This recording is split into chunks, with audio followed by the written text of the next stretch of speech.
औरतें अगर कभी गुस्सा हों तो शौहरों को चाहिए, आप लोगों को, हमें और आपको, कि उनकी कुछ सुन लें। ज़रूरी नहीं कि अपनी बीवी की हर बात का जवाब दें। बीवी जो आपके बच्चे को दूध पिला रही है, ये उसकी ड्यूटी नहीं है दूध पिलाना। पिला देती है, अगर वो दूध पिलाने का पैसा आपसे मांगे तो आपको देना पड़ेगा, लेकिन फिर भी वो पिला देती है बेचारी फ्री में। ये किसकी जिम्मेदारी है? खाना पकाने की जिम्मेदारी भी बीवी की नहीं है।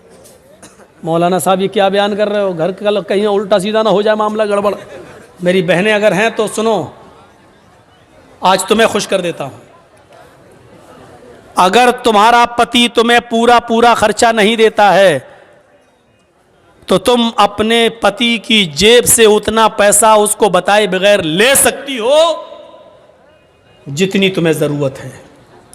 माफ़ कीजिएगा, 150 रुपये साड़ी की ज़रूरत है तो 3000 मत लेना। मैं ये बातें बहुत कम बताता हूँ, इसलिए कि एक जलसे में हम अपनी बीवी को लेकर गए थे और वहाँ हमने ये बता दिया, दूसरे दिन मेरी ही जेब से 5000 गायब हो गए। तो इसलिए थोड़ा डर लगता है, औरतें नाजायज़ फ़ायदा उठाने लगती हैं। फिर बीवियों को चाहिए कि वो अपने शौहर की जेब से उतना लें जितने में बच्चों का, और वो बगैर बताए भी ले सकती है। इसको चोरी में नहीं लिखा जाएगा, क्योंकि औरत आपके पैसों की हकदार है और आप अपने बच्चों पर खर्च करें, ये आपकी जिम्मेदारी बनती है। बहुत ज़्यादा नहीं, बिल्कुल कंजूसी भी नहीं। अब आधा किलो गोश्त की ज़रूरत है, आप 250 ग्राम ला के देना, इतनी पका चल, ये भी नहीं खर्च कीजिए। मियाँ बीवी में बहुत प्यार मोहब्बत भी होनी चाहिए। और सुनो, औरतें अगर कभी गुस्सा हों तो शौहरों को चाहिए, आप लोगों को, हमें और आपको, कि उनकी कुछ सुन लें। ज़रूरी नहीं कि अपनी बीवी की हर बात का जवाब दें। हज़रत उमर फारूक के पास एक नौजवान आया शिकायत लेकर अपनी बीवी की, तो उनके एक बाहर कमरा बना हुआ था, उस कमरे में बैठ गया। तो क्या अभी हज़रत उमर निकलेंगे तो अपनी बीवी की शिकायत करेंगे, लेकिन देख रहा है कि अंदर आवाज़ आ रही है। दरवाजे पे कान लगाया तो क्या सुन रहा है कि उनकी बीवी उमर के ऊपर बरस रही हैं, साहब तुम तो चले जाते हो, पकने को कौन लाएगा, खाने को कौन लाएगा, आटा कौन लाएगा, चावल कौन लाएगा, ये कौन लाएगा, तुम तो चले जाते हो, तुम्हें फिक्र होती है फिर घर की। हज़रत उमर सर नीचे डाल के कर रहे हैं। ये कहने लगा, लो, ये उठ के चलने लगा। हज़रत उमर थोड़ी देर के बाद घर से निकले, कमरे में आए, कहें यहाँ तो एक आदमी बैठा, देखा वो जा रहा है, उसको आवाज़ दी, हेलो हेलो सुनो। उसने पीछे मुड़ के देखा, इधर आओ इधर इधर। जी तुम तो मेरे पास आए थे ना? जी हाँ बोलो, किस काम से आए थे? नहीं नहीं अमीरुल मोमिनीन, अब वो कोई काम नहीं है मेरा, मैं जा रहा हूँ। अरे नहीं, तुम इतनी दूर से आए, काम बताओ, क्या काम था बताओ तो सही। कहा वो मेरा क्या काम था, वो था, लेकिन वो आपके बस का नहीं है। मैं अमीरुल मोमिनीन हूँ, मेरे बस का नहीं है, मुझे लोगों की खिदमत के लिए लोगों ने अमीर बनाया और मेरे बस का नहीं है। कहा अमीरुल मोमिनीन, मेरी बीवी मुझे उल्टा सीधा बोलती है, इतना बोलती है मैं सुन नहीं पाता हूँ, मैं ये शिकायत लेके आया, मैंने सोचा आपसे करेंगे, सुन रहा हूँ या देखता हूँ कि आप तो खुद ही उसी बीमारी में मुब्तला हैं, आप तो खुद अपनी बीवी के सुन रहे हैं, तो मैंने सोचा कि जब आप खुद अपना इलाज नहीं कर पा रहे तो मेरा क्या करेंगे, मैं चल दिया। कहा बैठो, सुनो। कहा क्या? बीवी से जब मिलते हो, हम बिस्तरी करते हो, तो जो बच्चा पैदा होता है वो बच्चा किसका है? कहा मेरा। उसको नहलाने और धुलाने की जिम्मेदारी किसकी है? कहा मेरी। बीवी जो आपके बच्चे को दूध पिला रही है, ये उसकी ड्यूटी नहीं है दूध पिलाना। पिला देती है, अगर वो दूध पिलाने का पैसा आपसे मांगे तो आपको देना पड़ेगा, लेकिन फिर भी वो पिला देती है बेचारी फ्री में। ये किसकी जिम्मेदारी है दूध पिलवाने की? कहा मेरी। कहा यार, जब वो हमारे बच्चे को नहला देती है, धुला देती है, लैट्रिन करा देती है, उसके गंदगी को साफ कर देती है, उसको दूध पिला देती है, खाना पकाने की जिम्मेदारी भी बीवी की नहीं है। मौलाना साहब ये क्या बयान कर रहे हो? घर का कहीं उल्टा सीधा ना हो जाए मामला गड़बड़। यकीन मानिए, जब आपका निकाह होता है तो आपसे कहा जाता है कि आपका निकाह फला फला की बेटी के साथ इतने इतने रुपए मेहर के इवज, अलावा नान नफका, आपके साथ आपके निकाह में दिया जा रहा है कि आपने कबूल किया, तब आप कहते हैं मैंने कबूल किया। उसमें आपको क्या कहा जाता है? इतना मेहर है, अलावा नान नफका, यानी नान मानी रोटी, नफका मानी खर्चा, यानी रोटी और कपड़ा खर्चा ये सब अलग।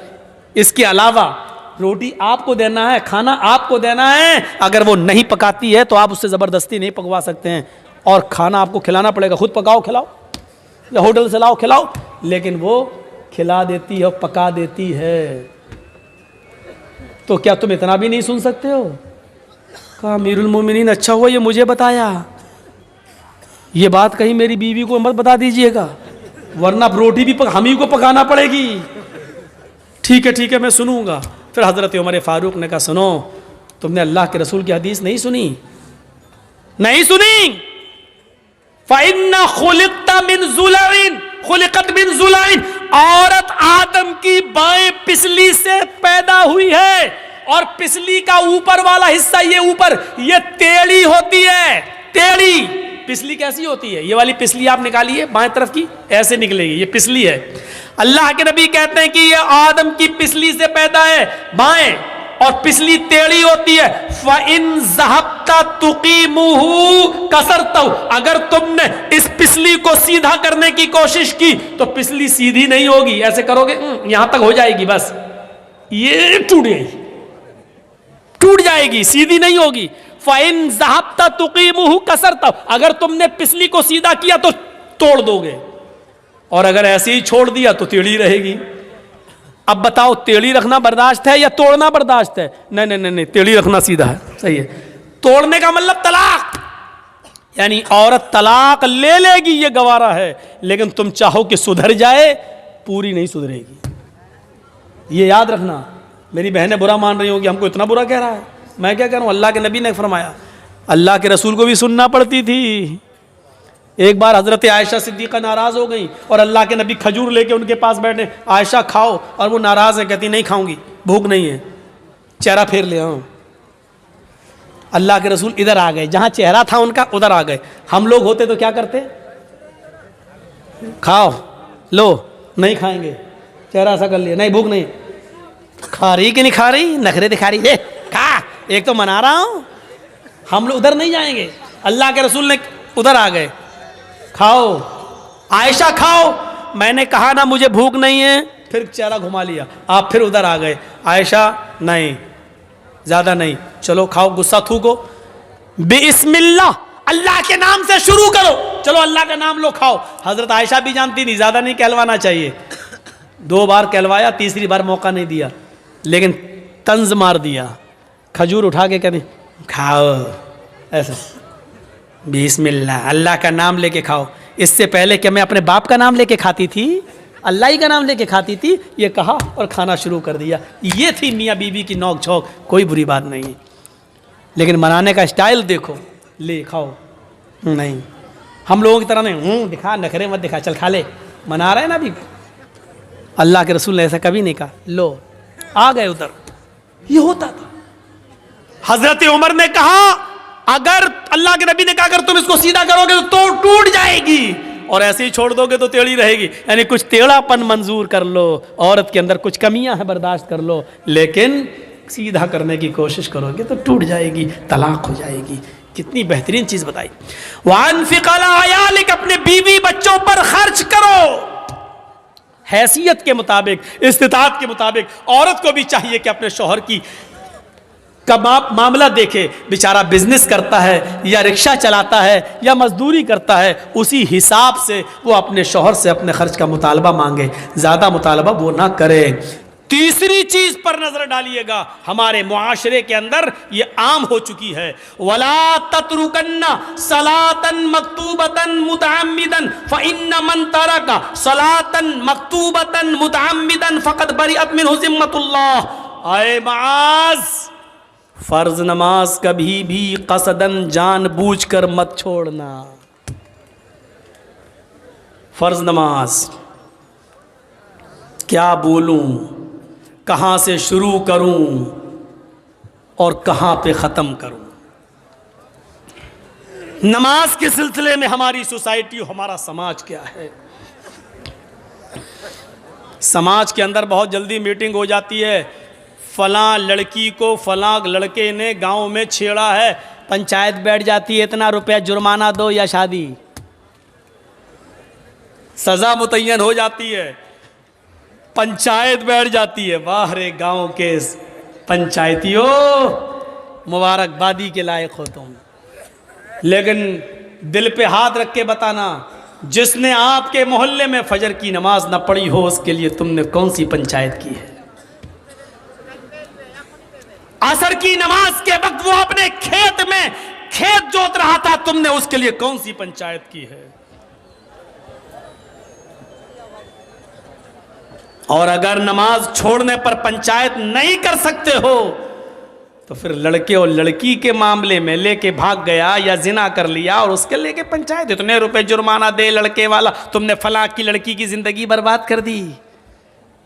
वाह साहब, लड़की की जिंदगी बर्बाद। लड़का, मैंने कोर्ट के अंदर एक बहस में लेडी वकील की ये बहस सुनी है अपने कानों से कि जब वो लेडी वकील लड़के का मुकदमा लड़ रही थी और लड़के का मुकदमा जेंट्स वकील लड़ रहा था,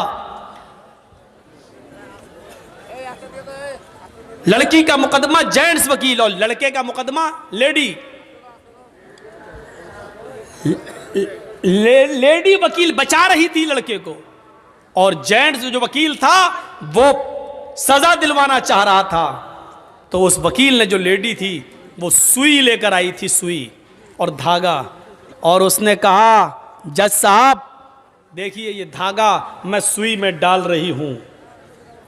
उस बहस में हम शामिल थे, देख रहे थे, सुन रहे थे। ऐसे जब धागा सुई तक ले जाती थी और सुई को ऐसे कर लेती थी, देखिए साहब धागा सुई में नहीं जा रहा है ऐसे, तो जज मुस्कुरा के कहता है, मैडम आप सुई तो हटा लेती हैं तो धागा अंदर जाएगा कैसे? कहा, जज साहब अब आपको फैसला कर देना चाहिए, जब लड़की खुद अपने आप को अगर बचाने लगे तो लड़का उसके साथ रेप कर कैसे सकता है? मेरे कहने का मकसद यह है कि लड़के की रेप की जुर्रत तभी होती है जब लड़की की तरफ से उसको इशारे मिलते हैं, उसको मौके मिलते हैं, उसको अवसर मिलते हैं, उसको टाइम मिलता है, उसको जगह मुतय्यन की जाती है। उस वक्त जिना कह लो या रेप कह लो या ये कह लो कि जिना बिर रजा। और फिर जब उस लड़का लड़की से शादी के लिए मना कर देता है तो लड़की इसी रजामंदी के साथ किए हुए जिना को रेप में चेंज कर देती है, रेप में बदल देती है मेरे भाइयों। और जज को फैसला सुनाना पड़ा और लड़के को बाइज्जत बरी करना पड़ा। मुकदमा लड़ने वाली अगर कायदे की हो और बचाने पे आ जाए तो बचा लेती है। हम कहां से शुरू करें नमाज का मामला? दो तीन बातें बता दूं, यहीं से अंदाजा लग सकता है कि नमाज का मामला क्या है। अब्दुल्ला इब्न बाज, शेख इब्न बाज से मसला पूछा गया। एक औरत ने मसला पूछा कि मेरा शौहर नमाज नहीं पढ़ता, क्या मैं अपने शौहर के साथ, बेनमाजी शौहर के साथ रह सकती हूं या नहीं? शेख इब्न बाज ने कहा कि उसको तुम नसीहत करो, उसको तुम समझाओ, 3 दिन, 10 दिन, 20 दिन, 1 महीना, अगर वो मान जाए और नमाज पढ़ने लगे तो ठीक। उसने फिर मसला पूछा कि कई सालों से मैं समझा रही हूं लेकिन नमाज नहीं पढ़ रहा है, मेरा अपने बेनमाजी शौहर के साथ रहना जायज है या नाजायज? शेख इब्न बाज ने फतवा दिया कि एक मोमिना औरत का, एक नेक औरत का बेनमाजी आदमी के साथ रहना सरासर हराम है। उस औरत ने फिर पूछा शेख इब्न बाज से, मेरा हस्बैंड मुझे तलाक नहीं दे रहा है, वो कहता है मैं नमाज नहीं पढ़ता हूं तो क्या हुआ, लेकिन मैं तुझे तलाक नहीं दूंगा, अब मैं अपने शौहर को कैसे छोड़ूं?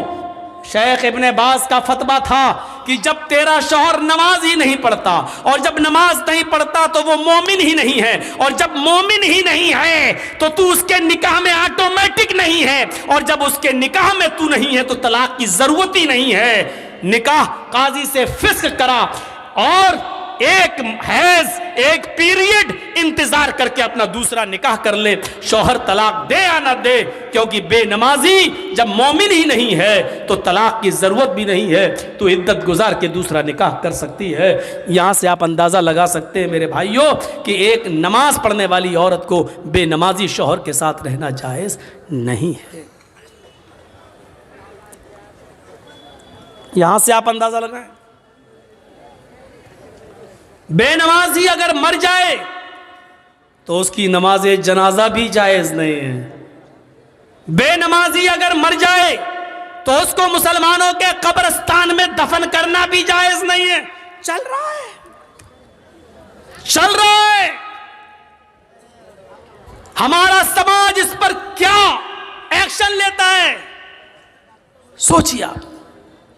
नमाज तो एक ऐसा मामला है कि हजरत अली ने जिसको काजी बनाया था, काजी शुरैह जिसका नाम था, बहुत बड़े काजी थे। इनका बेटा एक मदरसे में पढ़ता था। एक बार ये नाई की दुकान पर गया, नाई बार्बर हज्जाम बाल बनवाने लगा। इसी बीच असर की अजान हो गई।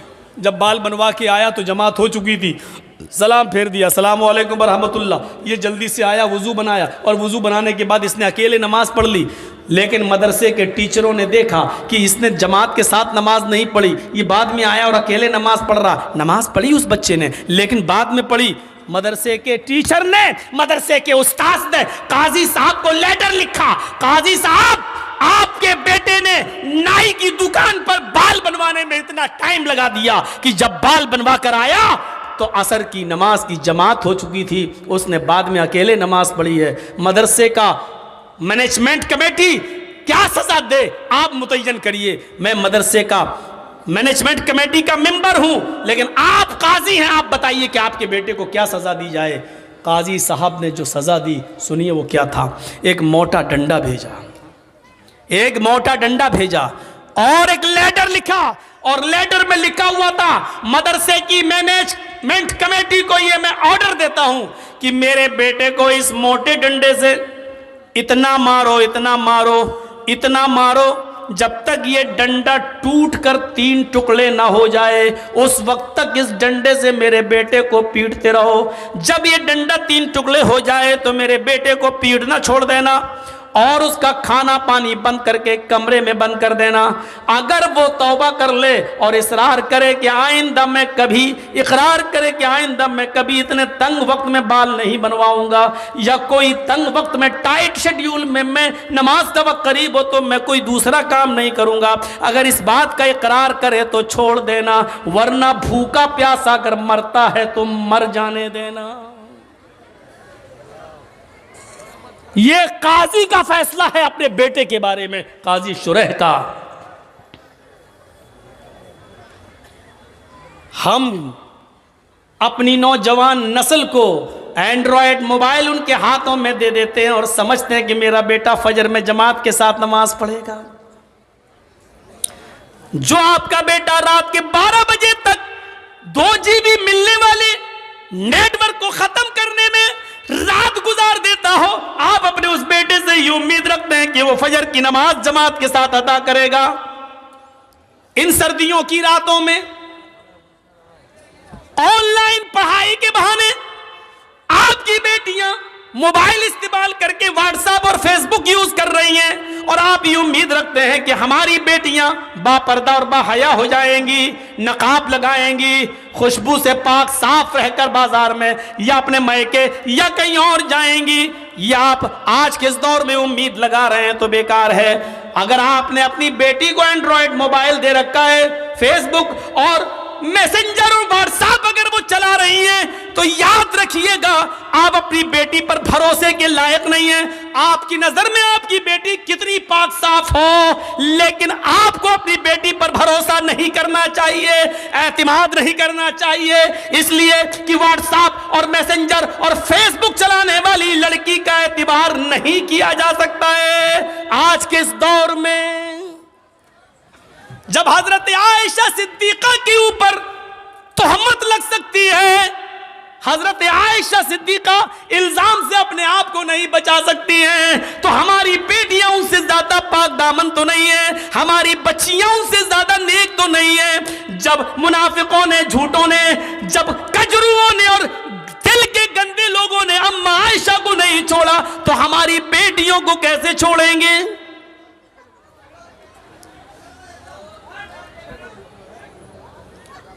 यहां हमें गौर करना चाहिए। हजरत जकरिया अलैहिस्सलाम को देखो, मरियम अलैहिस्सलाम को देखो, सूरह मरियम पढ़िए।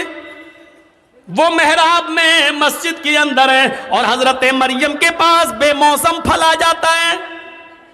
बेमौसम फल, आम का मौसम नहीं आम आया, लीची का मौसम नहीं लीची आया। जकरिया जब मस्जिद में दाखिल होते हैं, मेहराब के अंदर घुसते हैं, देखते हैं कि मरियम जिसकी मैं किफालत कर रहा हूं उसके पास ये फल मौजूद है। अरे ये आम का तो मौसम नहीं, ये आम कहां से आया? ये लीची का मौसम नहीं, ये लीची कहां से आई? तो चीख पड़े, अन्ना लके हाजा, आए मरियम मैं तेरी क्लास ले रहा हूं, आए मरियम मुझे साफ साफ जवाब दे, ये बेमौसम फल तेरे पास कहां से आए हैं? आम का मौसम नहीं आम देख रहा हूं, लीची का मौसम नहीं लीची देख रहा हूं, ये बेमौसम फल तेरे पास कहां से आए हैं? वो मरियम जिसकी पाक दामनी की गवाही अल्लाह ताला ने दी है कि हमने मरियम को बगैर शौहर के बेटा दिया, ईसा बगैर बाप के हमने पैदा किया, वो मरियम जिनके पाक और साफ होने का ऐलान अल्लाह ताला ने किया है, कुरान में जिनको पाक दामन बताया है, उस मरियम की क्लास जकरिया ले रहे हैं कि बता मेरी बेटी, ओ बता मेरे लख्ती जिगर, ये तेरे पास कहां से आया है? किस लड़के ने दिया है? कौन है जिससे तेरे कॉन्टेक्ट है, जिससे तेरे ताल्लुकात हैं? अल्लाह वाली थी, नेकी फरमा बरदार थी, अपने सरपरस्त को शर्मिंदा नहीं कर सकती थी, जिसने पाल पोस कर मुझे इतना बड़ा किया, उसकी इज्जत खाक में नहीं मिला सकती थी। कहने लगी आप मेरे ऊपर शक न करें, आए जकरिया मेरे ऊपर डाउट न करें, कालत हुआ मिन इंदिल्लाह, ये किसी लड़की की तरफ से नहीं बल्कि अल्लाह की तरफ से आया है, ये अल्लाह ने भेजा है, ये जन्नती फल है, कोई फरिश्ता देकर गया है, इसमें किसी लड़के का हाथ नहीं है। जब मरियम से पूछा जा सकता है कि ये फल कहां से आया, तुम अपनी बेटियों से क्यों नहीं पूछ सकते ये मोबाइल तेरे पास कहां से आया? इसमें तो 10 रुपए का बैलेंस था, आज इसमें 3 महीने का नेट पैक कैसे पड़ा है? इसमें तो तेरी अम्मा और खाला का नंबर था, इसमें 5 नंबर और कहां से आए हैं? क्या आप अपनी बेटियों से ये सवाल नहीं कर सकते हो? तुम स्कूल तो ड्राइवर के साथ गई थी, फिर आई हो किसके साथ आई हो? अकेले कैसे आई हो? तुम्हारा भाई तुम्हें स्कूल छोड़ने गया था, फिर तुमने भाई का आने का इंतजार क्यों नहीं किया? अकेले कैसे चली आई हो? ये घर से किताब 3 लेके गई थी, ये 5 किताबें तुम्हारे पास कहां से आई है?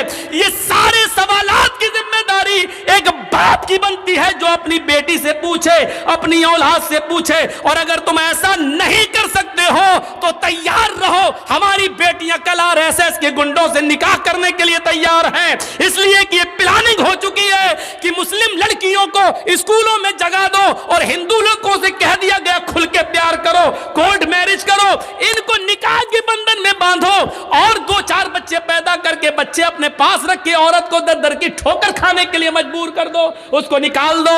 अगर आप अपनी बेटियों की निगरानी नहीं कर सकते हो तो तैयार रहो, आपकी बेटियां गैर मुस्लिमों के साथ निकाह करने के लिए तैयार हैं। 10,000 से ज्यादा एप्लीकेशन कोर्ट में मौजूद हैं मुस्लिम लड़कियों की, जिसमें यह कहा गया है हमें अपनी मर्जी से हिंदू लड़कों के साथ निकाह करने के लिए तैयार हैं। मेरे माँ बाप रोकेंगे इसलिए मुझे पुलिस प्रोडक्ट दिया जाए, प्रोडक्शन दिया जाए, सुरक्षा दी जाए। मेरे माँ बाप कोर्ट मैरिज के मौके पर मेरे लिए रुकावट बन सकते हैं। ये लड़कियों ने, मुस्लिम लड़कियों ने, कॉलेज की लड़कियों ने ये लिख कर दिया है। तैयार रहिए, अगर आप अपनी बेटियों के मोबाइल नहीं छीन सकते हो, उनसे सवाल जवाब नहीं कर सकते हो, तो फिर ये दिन देखने के लिए तैयार रहो कि आपकी बेटी मिसेस इदरीस, मिसेस असलम नहीं बनेगी, मिसेस खन्ना बनेगी, मिसेस रमेश बनेगी, मिसेस मनमोहन बनेगी, मिसेस फला बनेगी, ये बनेगी। इसके लिए तैयार रहो आप। जो कहना था कह दिया, बुरा लगना स्वाभाविक है क्योंकि हक है, हक बुरा लगता ही है, कड़वी है, कड़वी चीज़ ख़राब होती ही है। इसलिए मैं माफ़ी का चंदा नहीं मांगूंगा आपसे, स्वाभाविक चीज़ है, होना है। आपने पूछा नमाज पढ़ी कि नहीं पढ़ी, बेटे से पूछा। हमारे नबी ने तो ये कहा था ना, जब बच्चा 7 साल का हो जाए, बच्चे में लड़का लड़की दोनों शामिल है, जब बच्चा 7 साल का हो जाए नमाज पढ़ने का हुक्म दो, लेके जाओ। नहीं पढ़े कोई बात नहीं, कभी पढ़ेगा कभी छोड़ेगा, लेकिन जब 10 साल का हो जाए नमाज ना पढ़े तो उसको मार मार के ले जाओ, मार मार के नमाज की तरफ ले जाओ, पीटो। 10 साल के बाद लड़के को पीटना पड़ेगा, नमाज के लिए मारना पड़ेगा, सजा देना पड़ेगी आपको अपने बेटे को, क्योंकि वो 10 साल का हो चुका है। 10 साल के बाद बाप की जिम्मेदारी बनती है कि वो अपने बेटे को नमाज न पढ़ने पर मारे, पीटे और फिर मस्जिद में ले जाए। आपने किया ऐसा? मोबाइल चलाने की खुली इजाजत, चलाओ और बिगड़ो। काजी शुरैह ने जो फैसला किया उस फैसले को देखिए।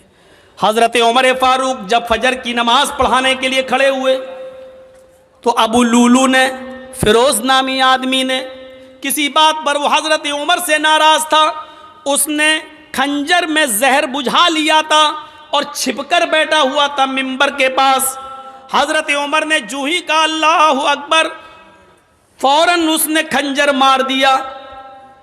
हजरत उमर फारूक के पेट में वो खंजर लगता है, उसने निकाला तो पेट थोड़ा सा फट जाता है, नाफ से लेकर जहां शर्मगाह होती है यहां तक जब उसने खंजर निकाला तो यहां तक पेट फट गया, यहां तक खून का धारा बहने लगा।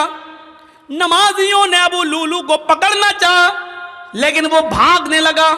एक सहाबी ने अपनी चादर उसके ऊपर फेंकी जिससे उसका पैर उलझ गया, वो गिर गया। जब उसने देखा कि अब मैं पकड़ा जाऊंगा और बचूंगा नहीं, तो उसने वही जहर आलूद खंजर अपने पेट में मारकर खुदकुशी कर ली और मर गया। लेकिन हजरत उमर फारूक को जब होश आया तो उनको दूध पिलाया जा रहा था, दूध वो मुंह से पीते थे, पेट से बाहर निकल जाता था। शहद पिलाया गया तो शहद पेट से बाहर निकल गया। जो चीज खिलाई और पिलाई जा रही है वो मुंह से तो खिलाते थे लेकिन पेट से बाहर निकल जाती थी। इस हाल में किसी ने कह दिया अमीरुल मोमिनीन, अब आप फजर की नमाज कैसे पढ़ेंगे?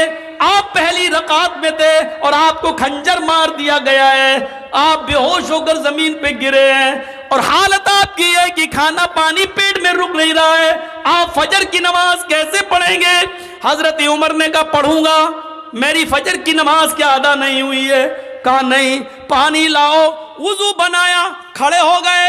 लोगों ने कहा बैठ के पढ़ लो, कहने लगे नहीं नहीं, अभी खड़े होने की ताकत है।